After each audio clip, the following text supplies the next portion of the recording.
honest place, find we are capable of so much more than we thought. It's risky, but necessary, and I believe that if we walk together and support each other along the way, we will find incredible things ahead. This is brave. This is love. This is brave love. Will you join me? Chapter 1. The Red Bull. I grew up in a family with 7 children. Our kid tribe consisted of 3 sets of twins and 1 single brother. The birth order sequence begins with my oldest brother, Daniel, followed by me and my identical twin sister, Chrissy, my 2 younger sisters, Ellen and Susan, who are fraternal twins, and my youngest brother and sister, Jeff and Jody, also fraternal twins. From oldest to youngest, we are just 3.5 years apart.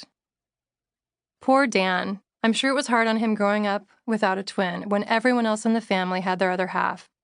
But I don't feel too bad for him now because he and his wife eventually had twin daughters of their own. Additionally, my twin sister and her husband adopted twin daughters. It's a little crazy and maybe hard to make sense of, but twins are extremely common in my family. Aside from the twin factor, ours was a family much like other families in our Southern California community. My mom and dad were hardworking people and pillars of faith in our conservative Brethren church.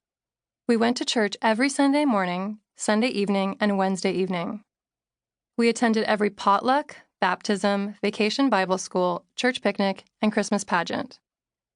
My dad worked as a medical technologist and was an elder at the church, and my mom stayed home with us full-time until I was in junior high.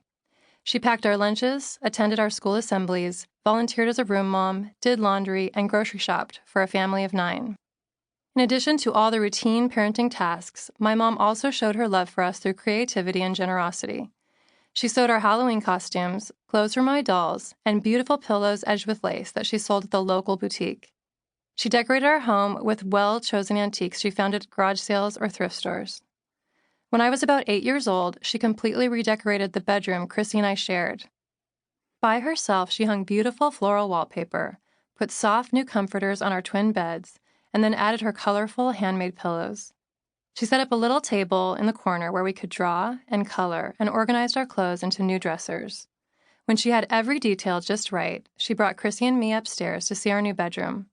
I could hardly believe I got to live in such a lovely space.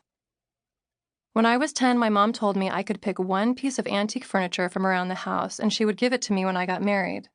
I walked from room to room looking at different pieces. An armoire with beautiful scrolling woodwork, and a large mirror on the inside. A painted bed with flowers across the headboard.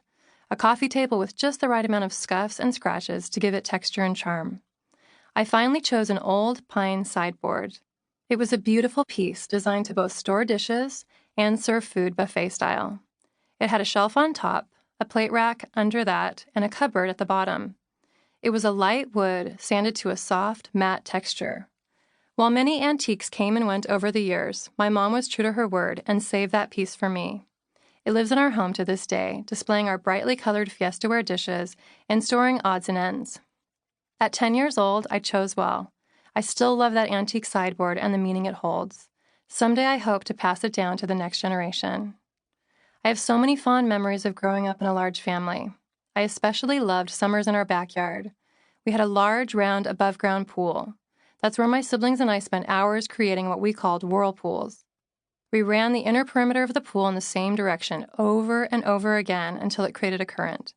Then someone, usually my older brother Dan, declared it done. That was the cue to stop running and enjoy the force of the current. Sometimes we grabbed hold of the edge of the pool with our hands and let the current carry our feet away from us. Or we tried to walk against the current, fighting it like salmon swimming upstream. Or we simply floated, letting the current carry us along. When we were all tired out, we climbed out of the pool, picked fresh plums off the backyard fruit trees, and lay down with our towels on the hot concrete to dry off. These days were the stuff of beautiful childhood memories. I can still taste the sweet plums and smell the wet concrete. We were a house of big personalities, all leaders and no followers. Even as kids, all 7 of us were driven and hardworking. We had strong opinions and loved to joke around. We were also natural-born storytellers, always ready to share the crazy events of the day with whomever would listen. In a family of this size,